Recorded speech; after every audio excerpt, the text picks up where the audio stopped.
European leaders agree a €90 billion loan for Ukraine to cover costs until 2027. But how is that amount of money used to buy military hardware? And how does Ukraine fill the gaps? We'll bring you new and exclusive footage of how Ukraine is already adapting with limited resources. And if war is coming to Europe, how can we learn from those tactics being used? Stay with us as we break it down. This is the Security Brief.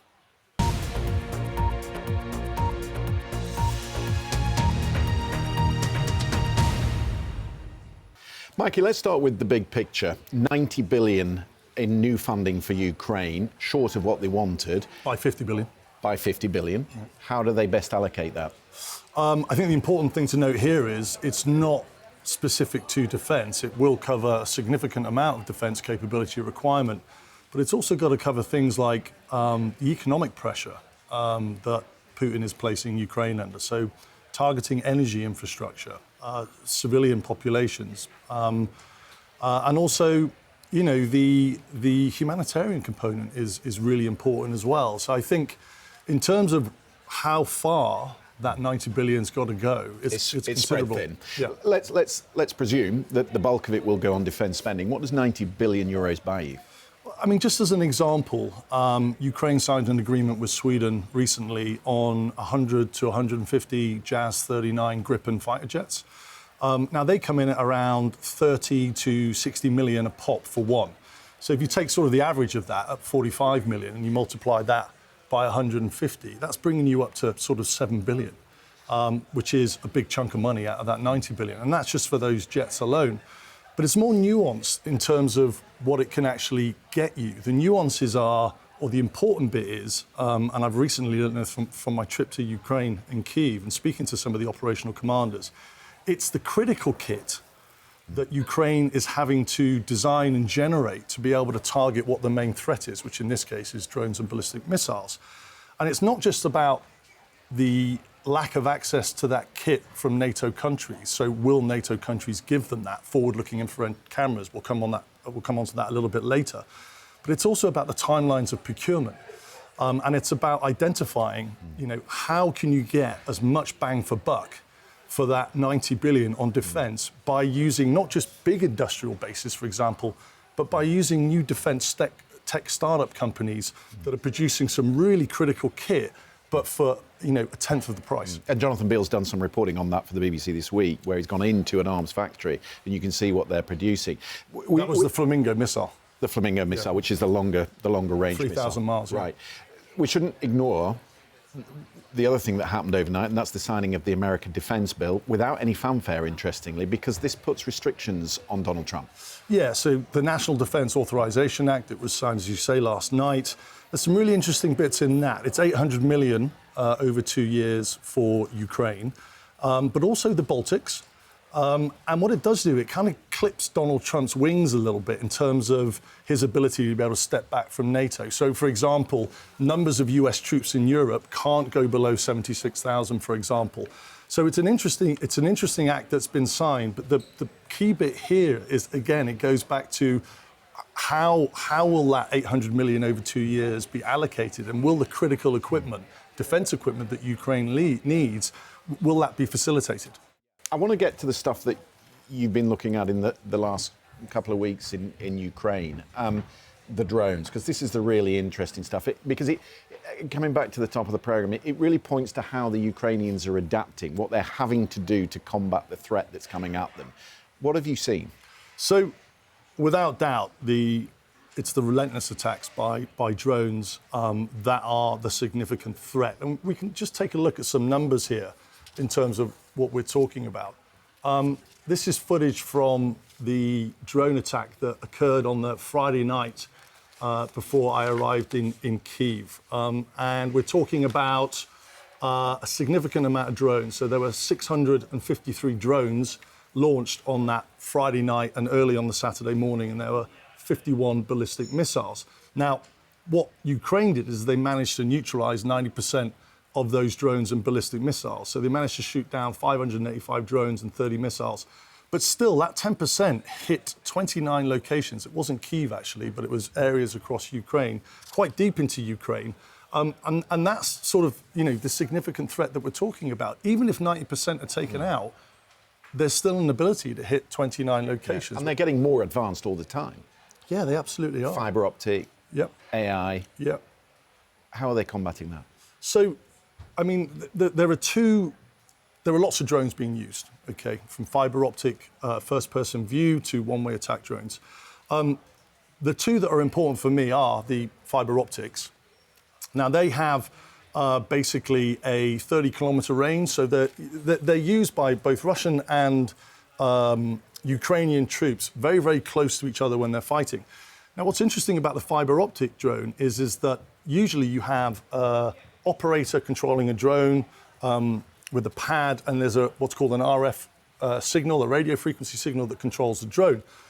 So you can jam it. But with the fibre optics, they're using a small cable. So you can't jam the drone. And what they're also doing is, and I spoke to the head of the Typhoon drone unit, that the Russians are also landing these fibre optic drones quite close to where they think the targets will be, which makes them really hard to detect. But it also saves the battery life of the drone. And so when a potential target comes by, whether it be soldiers or an armoured vehicle, it takes off again. It takes off again, and it goes directly in on the hip. Okay. And that is what is really making the Ukrainians suffer in terms of that. You've got some extraordinary pictures, which I want to show our viewers, of the deeper strike drones, stuff that I've not seen before. Talk to me about what they're targeted at and how far in country they're going. Yeah, so these are called the one-way attack drones. It's effectively the Shahed 136 style of drone. Now, the Shahed 136 was pioneered by the Iranians, and then the Iranians gave the blueprint to the Russians to develop their own in significant amounts. The Russians. So this is a 3D model of it. Yeah, exactly. This is the Shahed 136 style drone. The Russians are calling it the Garan 2. They're not particularly sophisticated. They travel about 120 miles an hour, and they have a warhead in the front that can carry in size up to around 90 kilograms. But it's sort of a variable. It doesn't have to be 90 kilograms, because the higher the weight of the warhead, that reduces the range of the drone. And they're also starting to put what are called aphid air-to-air missiles on these things now. So in terms of any Ukrainian air capability that's used to target it, and we'll come on to that in a second, in terms of the exclusive vision we've got, it makes it obviously harder for them, because now there's an air-to-air threat. What surprises me is just how rudimentary the tactics are to bring these drones down. Yeah, the Ukrainians are literally breaking the rule book completely, and they're having to come up with effective ways with what capability they've got and what they can get in order to shoot down these drones. So I met with one of the former commanders of a Mi-17 assault helicopter unit in Ukraine, and he explained how they were developing tactics to shoot down these drones. And it's remarkable when you look at it. I flew battlefield helicopters for 20 years, and we never did anything like this. I'll show you what an Mi-17 helicopter looks like. It's very ubiquitous. So it's Russian-made, but they're all over the world. India operate them, for example. And he provided some remarkable vision. And I want to take you through the steps on this in terms of going from easy to hard in terms of shooting them down. So I think we can take a look at some footage. This was provided to me by the Mi-17 commander. This basically shows a door gunner out the side of an Mi-17 targeting a drone. Now, you can clearly see the drone there because there's snow on the ground. Right. But in summer, for example... So it's set against a white background. Right, so it's easier to see. And what the door gunner there is doing is he's pointing the gun slightly in front of bringing the drone. fire onto it. Yeah, and they're using tracer, which effectively illuminates the bullets as they come out of the Amazing. Of the gun. And obviously they're getting an accurate shoot. Pretty shoot careful down as a pilot, you don't get too close to that. Absolutely. I mean, you have to approach it to behind, and that's a really great point, because that drone travels at 120 miles an hour. The Mi-17 has a maximum speed of around 150 miles an hour. So there's only a 30 mile an hour overtake on it in terms of its ability to catch up. So actually the pilot intercepting, or the crew's intercepting it, has to be really accurate. Let's take a look at this footage. My jaw dropped when I saw this, and I've been in defence and flying for 32 years. But this is a picture of a... Let's just freeze frame that there for a second. No way. Look at that. Right, so you can see this is a Garan 2 style drone, very low level over the city of Odessa, which is in the south of Ukraine. What is that? That's about 200 metres above the rooftops. I think it's less than that. I think it's actually probably about 30 to 50 feet. Wow. And you can see on the right-hand side, see that beam? That beam is effectively a very powerful spot lamp that they're using to illuminate it over the city. Now, this vision is called electro-optic, so it's not thermal, it's not a forward-looking infrared. And they're using electro-optic because of the cultural lighting over the city. So the contrast would be too difficult on an infrared camera, so they're using electro-optic to tackle that. And if you look on the screen itself of the electro-optic camera, you've got the pilots have some information in terms of the elevation, in terms of how far the camera's pointing down, and the heading that the camera's also on. Now, in this footage, you'll see that they allow the drone, obviously, to go across the city. And then when it goes into an area where it's non-urbanized, they actually then target the drone over a wooded or a forest area, and you can see the explosion. That's when they actually take it out. So it's not just about targeting and identifying. That's a really difficult about minimising risk to those on the ground. Yeah, it is. Yeah. The footage we just saw there of the drone over Odessa, that's on an electro-optic camera. And the footage is really, really detailed. Right. But that kit isn't readily available. Which brings us back to the spending. Yes, it does. Yeah, well, and availability. So, as I said, it's nuanced. It's not just about the 90 billion. So can we look at something, if you don't have that kit, what it would look like without that sort of lighting? Yeah. This is really important to provide the contrast. So You can't see anything there. This is without any kit. All you can see is the tracer coming out of the side gun, and you can see what an element of the target is. But you can just see how, and fair play to these guys. You can see how close that was. Yeah. But what the kit allows you to do, so night vision goggles aren't really that effective against a drone at night, especially if it's not over a city or an area that has cultural lighting. You then include forward-looking infrared cameras into the equation, and you basically extend that range from hundreds of meters. You saw how close that was where that explosion happened, out to kilometers, which just gives them that more availability to be able to identify earlier and track and really sort of get into that position where they can get a firing solution on the drone. If they're not getting that thermal night vision kit and those cameras from NATO or from the Americans, where is it coming from?